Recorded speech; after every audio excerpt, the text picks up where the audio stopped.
Hi guys, today I'm reviewing the Instant Pot Mini. This is the smallest Instant Pot at 3 quarts. There are 6 and 8 quart versions. I have reviewed the 6 quart version and a link to that review is in the description below. This 3 quart measures 11.4 inches wide and 11.2 inches tall. It weighs 8.6 pounds. The 2 handles are convenient for carrying. The electrical cord is about 24 inches long. There's a quick start guide. The user manual is very detailed, describing the programs, modes, and cooking options. The recipe book has cooking times and water quantities listed. There are recipes for soups, chili, different types of rice, vegetables, meat, oats, and dessert. For creme brulee, you can use ramekins and put them in a steam basket.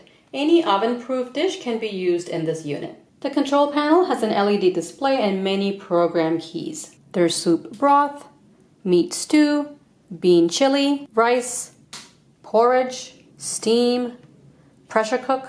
Those 7 buttons are all pressure cooking programs. The non-pressure cooking programs are slow cook, yogurt, and saute. The plus and minus keys are used to adjust the cooking time. When a cooking cycle is finished, the cooker will beep and go into keep warm mode only if you have already pressed the keep warm mode. You can turn the keep warm button on or off during cooking. The pressure level and cooking time can also be adjusted while you're cooking. The pressure level can be set to high or low for pressure cooking programs. There's also a choice of less, normal, or more, depending on what you're cooking. The options are listed in the manual. For example, if you're using the meat stew program, the less mode gives you a soft texture, normal gives you very soft texture, and more is fall off the bone texture. There's also a delay start button, which you can use to set the delay time before cooking starts. The lid has a sturdy handle. Close and open are marked on the lid. Turn counterclockwise to open the lid. Just lift it straight up. You can put the lid on the side here and it will stand up. So you don't have to look for a place to put this hot lid down. Turn clockwise to lock the lid. Inside the lid is the sealing ring, which is removable for washing. It just pulls out. This is the anti-block shield, which pops out for cleaning. Before using the unit, make sure to put back the sealing ring and the anti-block shield. This is the steam release handle. It should be turned to sealing whenever you're pressure cooking. Sealing is marked right here. After you're finished cooking, this handle can be turned to the venting position marked here, and that lets steam out, which is called quick release. Or you can wait until the float valve here drops down on its own, which takes at least 10 minutes or longer depending on how much food you have in the cooker. The float valve comes up all the way when full pressure is reached inside the unit and goes down all the way when all pressure is released. That is the most important thing to remember with a pressure cooker. Don't open the lid until all the pressure is released and the float valve drops down. The condensation collector just snaps in. Squeeze the sides to pull it off for emptying and cleaning. The cooking pot is stainless steel. There's a maximum marking inside of 2/3 and there's also a half marking. Don't fill above the max line. If you're cooking beans, rice, or other foods that expand, don't fill above the half marking. The steam release handle is removable. It just sits on top here. It doesn't lock. It's supposed to be loose. When you first get the unit, wash the pot, the lid, condensation collector, trivet, plastic measuring cup, spoon and ladle, steam release handle, and the anti-block shield in warm soapy water. Whenever you put the pot in the unit, make sure that the outside and bottom are completely dry. It's recommended to do an initial test run to check if the cooker is working properly. Connect the cord. Measure 3 cups of water with the included cup. Pour it in. Lock the lid. The steam release handle should be turned towards sealing. Press the steam button.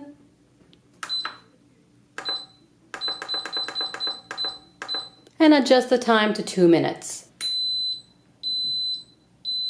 After 10 seconds, the preheating cycle starts and the display will say on. You can see the float valve is down, the unit beeped, and you can see 2 minutes displayed.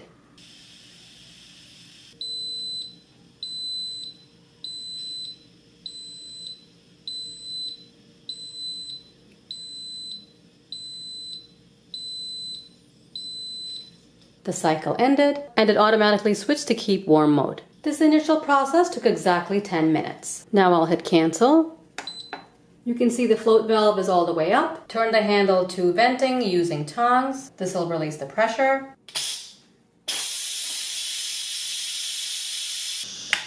It took about 10-15 seconds to release all the pressure and the float valve dropped down. Now it's safe to open the lid.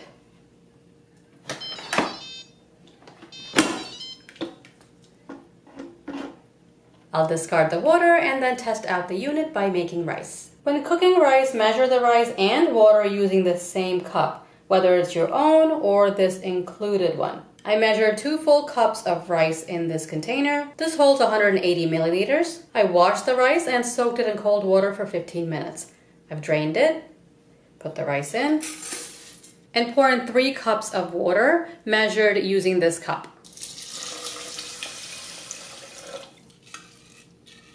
This is the exact recipe from the recipe book for basmati rice, which is a long grain rice. Lock the lid. Turn the handle to sealing. Press pressure cook.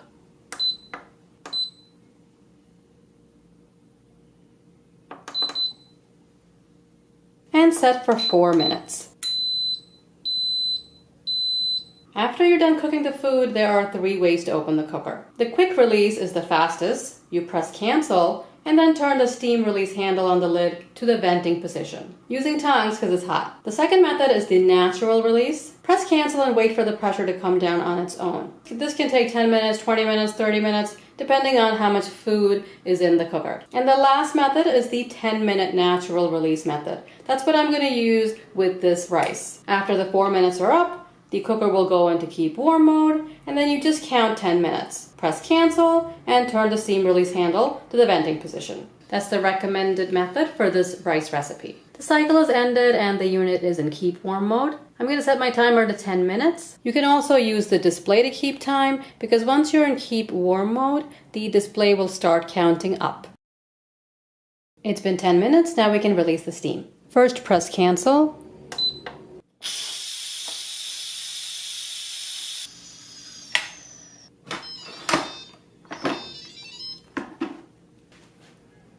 I like that the pot is stainless steel, so I don't have to worry about scratching it. I can use any kind of utensil I want. There's no rice stuck to the bottom. It's cooked. It's cooked perfectly. From start to finish, it was 25 minutes. Next up, I'll make chicken curry to go with this rice. Make sure the bottom of your pot is dry. To make the curry, first I need to saute some ingredients. Press saute, and normal is already chosen. That's for regular browning. Now the display shows hot. That means we can start to cook. Pour a few tablespoons of oil in.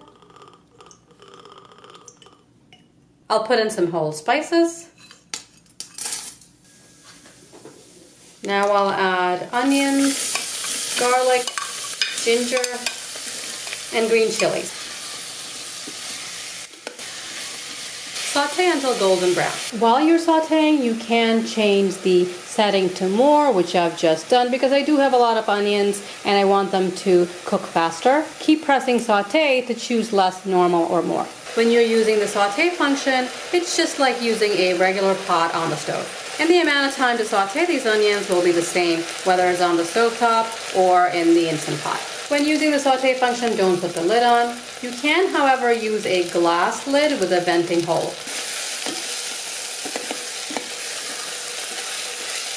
The onions are done. Now I'll turn the saute to normal, and it'll also display the time that's left in the saute mode. The max is 30 minutes. I put my ground spices in. Chopped tomatoes. Cook this until the tomatoes are soft. If you have a glass lid with a vent hole, this would be the time to use it. It'll just help the tomatoes cook a lot faster. The tomatoes are soft, now we can add some water and the chicken. It's recommended to add at least 1 cup of water or other liquid so there's enough steam to cook under pressure. I'll add 2 cups. If there are any brown bits on the bottom, just scrape it all up. Now I'll add the chicken. You want to go only up to the max line. This is a whole chicken cut up and marinated. I'll put a little bit more water, maybe 1/2 cup. So total 2.5 cups of water. In a stovetop pressure cooker, I would put water just to cover the chicken, so I'm doing the same here. The amount of chicken in here right now is about 2.5 pounds, a little over a kilo. Now I want to hit cancel to turn the saute function off. Lock the lid, turn the steam release handle to sealing, press pressure cook. The default is high for the pressure and normal. And set the time to 10 minutes. The cycle's ended, I'm gonna hit cancel. Use the quick release method. The float valve has dropped down, now we can open the lid.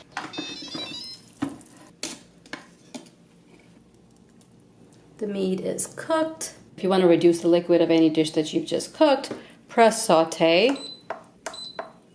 I'll choose more and cook this down to the consistency you'd like. I'll add a little bit more salt.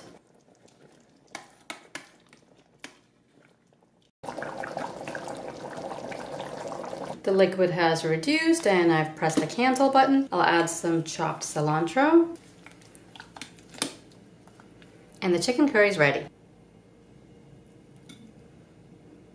The meat is incredibly soft and delicious. After the unit goes into keep warm mode, it'll stay on for 10 hours and then turn off. All the removable parts are dishwasher safe. Wipe the inside of the unit and outside down with a damp cloth and dry. Although this Instant Pot is compact, it still cooks enough food for about 4 people. Unless you have a very big family, this Instant Pot should be enough for your cooking needs. If you want to try this mini out, I've put a link in the description below. Subscribe so you can reviews of products that you use every day before you buy them. If you found this video useful, give it a thumbs up and share it. I'll see you next time. Thanks for watching.